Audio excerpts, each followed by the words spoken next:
kemampuan, kekuatan, kewenangan, instrumen apapun itu yang bisa dia gunakan untuk melarikan diri menjauhi situasi tekanan tersebut. Itu tahap kedua. Kalau tahap kedua teryakinkan bahwa yang bersangkutan tidak punya kesempatan, tidak punya kemampuan, tidak punya kewenangan, tidak punya kekuatan atau apapun instrumen lainnya yang memungkinkan yang bersangkutan untuk menjauh dari situasi tekanan tersebut, maka masuk ke tahap pengujian yang ketiga. Resiko apakah gerangan, konsekuensi apakah sesungguhnya yang akan dialami oleh orang tersebut sekiranya dia menentang, melawan atau menghindari tekanan tersebut. Sekarang mari kita simpulkan, kemungkinannya ada dua. Kemungkinan pertama, kalau superior order defense tersebut menyimpulkan bahwa seseorang melakukan perbuatan pidana karena tekanan itu objektif ada, dan karena yang bersangkutan tidak punya kesempatan, kemampuan atau instrumen apapun untuk menjauhi tekanan atau mengelak tekanan tersebut, serta yang ketiga, ada resiko atau konsekuensi yang buruk, yang fatal, yang akan dialami oleh yang bersangkutan sekiranya dia menolak tentangan tersebut, maka simpulannya adalah superior order defense bisa diterima. Tapi sebaliknya, andaikan dalam pengujian 3 tahap tadi berayun, ada yang iya, ada yang tidak, tentu perlu didalami lebih lanjut untuk menerima perintah, termasuk perintah yang salah sekalipun. Hasil penelitian Milgram ini kemudian diterapkan ke dalam sekian banyak setting, termasuk setting penegakan hukum. Salah satu yang kemudian menjadi dasar kritik adalah betapapun sebuah organisasi sudah mengatur bahwa anggota organisasi tersebut tidak boleh melakukan perbuatan yang salah dan tidak boleh melakukan perbuatan yang salah berdasarkan perintah sekalipun, tapi dari penelitian Milgram terpatahkan bahwa sekali lagi betapapun organisasi sudah membuat ketentuan atau peraturan bahwa personil tidak boleh mengikuti perintah yang salah, tapi penelitian tadi menunjukkan bahwa kerapuhan manusia untuk melaksanakan perintah yang salah sekalipun adalah sesungguhnya sangat tinggi.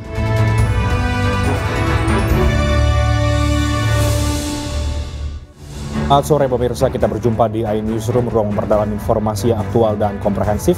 Pemirsa, cuaca ekstrim dan tingginya intensitas hujan membuat sejumlah daerah terendam banjir hingga terjadi tanah longsor. Saya Reinhard Sirait, inilah iNewsroom selengkapnya.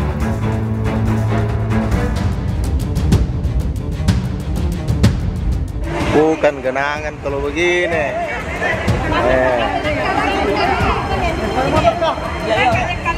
Makassar kena banjir. Imbasnya di rumah di Telok juga banjir.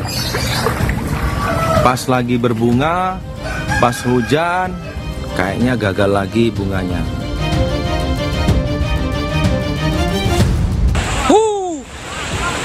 Tidak bisa lewat. Longsor yang lama. Longsor kembali. Oh, akses Poros Malino. Astagfirullah, rata nih. Kabala.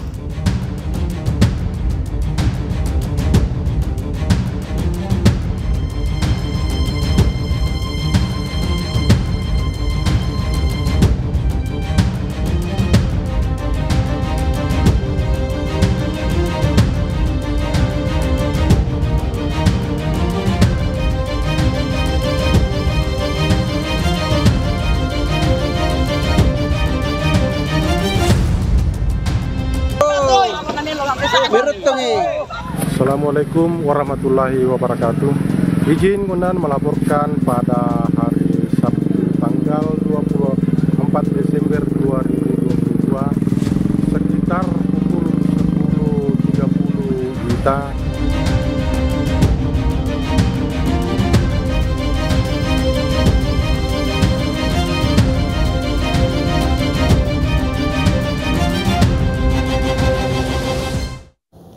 Dan cuaca ekstrim melanda sejumlah wilayah di Indonesia. Di Makassar, Sulawesi Selatan, hujan lebat membuat banjir tak kunjung surut, sementara di Majene, Sulawesi Barat, angin kencang membuat kapal gagal bersandar.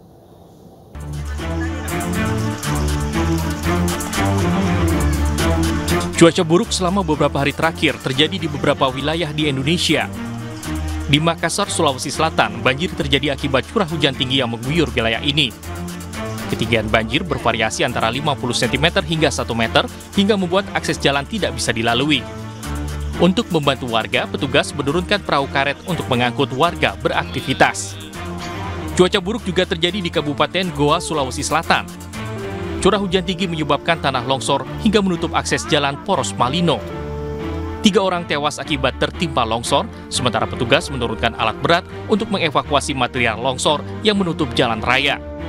Selain longsor, sejumlah jalan ambles juga terjadi di Poros Entrekang, Toraja, bahkan beberapa di antaranya membuat separuh badan jalan miring hingga tak bisa dilalui kendaraan. Banyaknya jalan berlubang juga membuat kendaraan yang melintasi jalur ini mengalami kecelakaan. Akibatnya sejumlah mobil, baik yang menuju ke Toraja maupun ke Makassar, terjebak. Sebuah kapal gagal bersandar di sebuah dermaga di Kabupaten Majene, Sulawesi Barat. Angin kencang dan gelombang yang tinggi membuat warga berjibaku menarik kapal ke pinggir dermaga.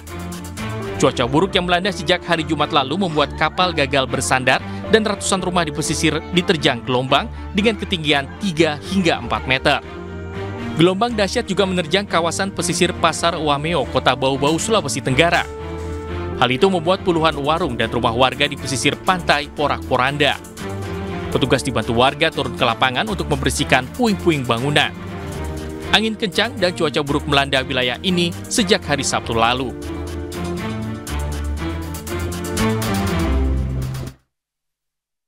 Dan akibat cuaca buruk yang terjadi di perairan Laut Jawa, 305 wisatawan di Karimun Jawa, Jepara, Jawa Tengah tertahan di pulau. Mereka tidak bisa pulang karena tidak ada kapal yang berlayar akibat ketinggian gelombang laut mencapai 4 hingga 6 meter.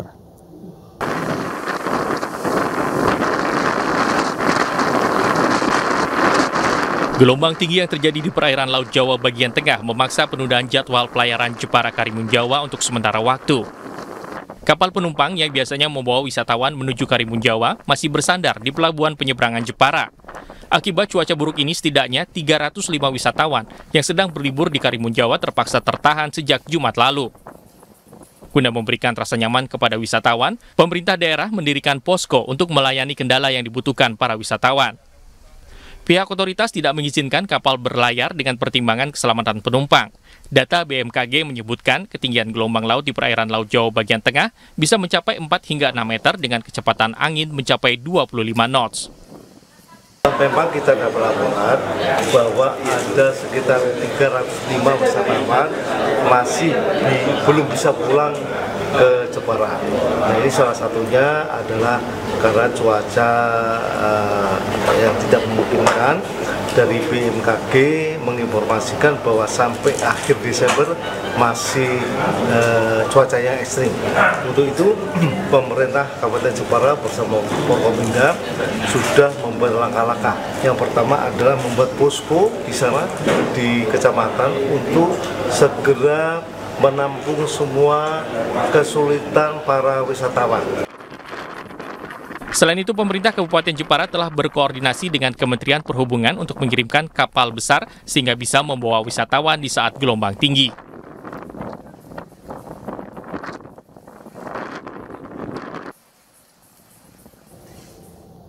Dan salah satu wisatawan di Karimun Jawa, Jepara, Jawa Tengah tidak bisa pulang dan tertahan di pulau selama 4 hari. Hal itu karena tidak ada kapal yang berlayar akibat tingginya gelombang laut. Karimun Jawa itu lautnya kan sangat landai dan juga tenang begitu ya, karena sekarang sedang cuacanya ekstrim, jadi lumayan sudah berombak gitu. Nah, untuk hujan sendiri intensitasnya sangat tinggi karena mungkin berhenti sekitar di 15-30 menit, itu seharian. Jadi tidak ada pagi sampai siang atau siang sampai sore atau malam saja.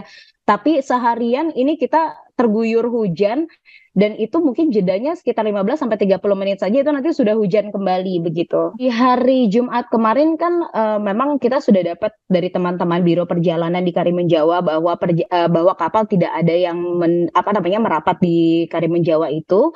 Jumat, Sabtu, Minggu kami menanti-nanti, tapi ternyata tidak ada juga, padahal sebenarnya ada jadwalnya. Dan kami mendengar informasi-informasi, mungkin kabar burung juga dari teman-teman dari Biro Perjalanan, bahwa nanti kapal akan bersandar mulai di Januari. Begitu, itu berarti 11 hari setelah saya tiba di Karimun Jawa gitu kan. Nah disitulah saya terutama gitu ya, kami sekeluarga mulai panik gitu, karena 11 hari setelah kami merapat di Karimun Jawa itu kan berarti. Dan di tengah cuaca buruk yang terjadi di sejumlah wilayah di Indonesia, penumpang masih memadati stasiun Senen dan Bandara Soekarno-Hatta. Peningkatan diperkirakan terus terjadi selama libur Natal dan Tahun Baru. Di stasiun Pasar Senen, puncak kepadatan akan terjadi pada arus balik 29 Desember hingga 30 Desember mendatang. Data terakhir, volume penumpang berangkat dari stasiun Pasar Senen sebesar 16.000 orang, sementara kedatangan mencapai 13.600 orang dengan jumlah 32 kereta api. Peningkatan penumpang tidak hanya terjadi pada kereta jarak jauh, tetapi juga jarak dekat dengan tujuan Bandung dan juga Cirebon. Selain di stasiun Senen, lonjakan juga terjadi di Bandara Soekarno-Hatta. Petugas mencatat jumlah penumpang satu hari pasca Hari Raya Natal mencapai lebih dari 117.000 orang, 64.334 orang diantaranya berangkat dari Bandara Soekarno-Hatta dengan total penerbangan sejumlah 446 penerbangan.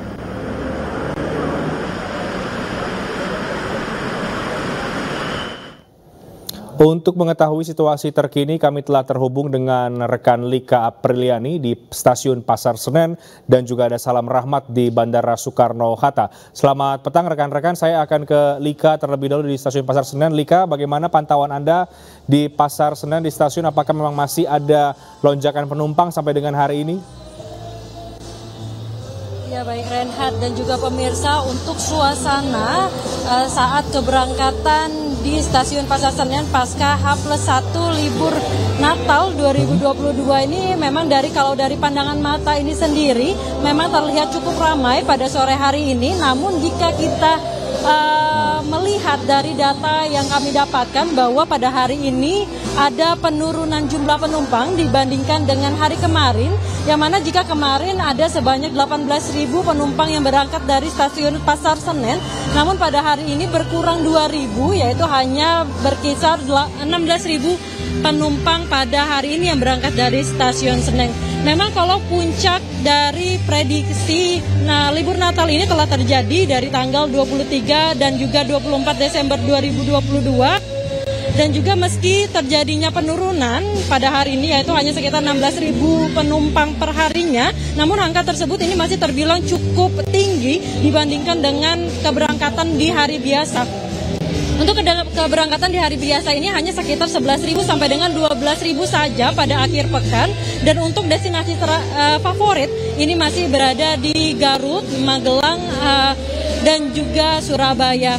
Namun menurut dari Kepala Humas PT KAI Daob 1 yaitu Eva Kairunisa menyampaikan bahwa nantinya calon penumpang ini akan meningkat kembali pada libur akhir tahun 2023 yang mana diprediksi pada tanggal 29 sampai dengan 30 Desember, dikarenakan pada tanggal 30 Desember ini para calon penumpang yang telah memesan tiket ini sudah sebanyak 29.000 calon penumpang. Dan masih dalam suasana libur dan juga Natal Tahun Baru, ini PT KAI melakukan menawarkan porter gratis bagi para penumpang. Dan bagi para Anda penumpang yang ada di stasiun Pasar Senen yang membutuhkan bantuan untuk membawakan barang bawaan Anda, ada sebanyak 24 porter gratis yang disediakan PT KAI khususnya bagi ibu hamil ataupun lansia dan juga yang membawa anak ini dapat menggunakan jasa tersebut. Hal ini dilakukan guna untuk meningkatkan layanan PT KAI selama masa angkutan Natal dan juga Tahun Baru 2023. Sementara itu Reinhard, kembali ke Anda. Baik, saya bergeser ke Salam Rahmat. Salam, bagaimana pantauan di Bandara Soekarno-Hatta? Apakah lonjakan penumpang juga masih terjadi sampai dengan hari ini? 3, 2, Tuhan dan juga pemirsa memasuki masa libur Natal 2022 dan Tahun Baru 2023, antusias masyarakat untuk melakukan perjalanan mudik ini di Terminal 3 Bandara Soekarno-Hatta sudah mulai terlihat adanya penurunan penumpang yang cukup signifikan jika dibandingkan selama beberapa hari belakangan. Yang mana lonjakan ataupun juga puncak arus mudik Natal dan juga Tahun Baru ini sudah terjadi pada Jumat pekan lalu atau tepatnya pada 23 Desember 2022, di mana pada Jumat pekan lalu ini dari pihak PT Angkasa Pura mencatat bahwa pada Jumat pekan lalu tercatat ada sebanyak 142.000 penumpang dengan 972 penerbangan. Berbeda situasinya pada hari ini yang dapat kami sampaikan bahwa dari pihak PT Angkasa Pura ini mencatat pada hari ini tercatat hanya ada sebanyak 405 penerbangan dengan jumlah total penumpang ini hanya sebanyak 59.796 orang. Sementara ini dapat kami sampaikan pada musim libur Natal dan juga Tahun Baru dari pihak PT Angkasa Pura ini mencatat bahwa tujuan favorit masyarakat di libur Natal dan juga Tahun Baru ini ada di kota-kota besar seperti di Bali, Deli Serdang, Surabaya dan juga Makassar. Sementara meskipun harga tiket di jelang Nataru ini ataupun juga memasuki masa libur Natal dan juga Tahun Baru ini harga tiketnya naik secara signifikan, namun ini sama sekali tidak menurunkan niat masyarakat untuk tetap membelinya lantaran mereka ingin menghabiskan waktu libur Natal dan juga Tahun Baru bersama dengan keluarga di kampung halamannya. Sementara untuk persyaratan sendiri dari Bandara Soekarno-Hatta ini mewajibkan bagi masyarakat yang berusia 18 tahun ke atas ini sudah wajib menerima vaksinasi dosis ketiga atau booster. Sementara untuk anak berusia 6 sampai 17 tahun sudah wajib divaksinasi dosis kedua, dan anak berusia di bawah 6 tahun ini tidak wajib menerima vaksinasi COVID. Dan dapat kami sampaikan juga kepada Anda, Reinhard dan juga pemirsa, bahwa rencananya ini untuk arus balik dari terminal ataupun juga di Bandara Soekarno-Hatta ini akan terjadi pada 30 Desember 2022 hingga 1 Januari 2023 mendatang. Reinhard. Baik, terima kasih. Salam rahmat dari Bandara Soekarno-Hatta, dan sebelumnya ada Lika Apriliani dari Stasiun Senen, Jakarta Pusat.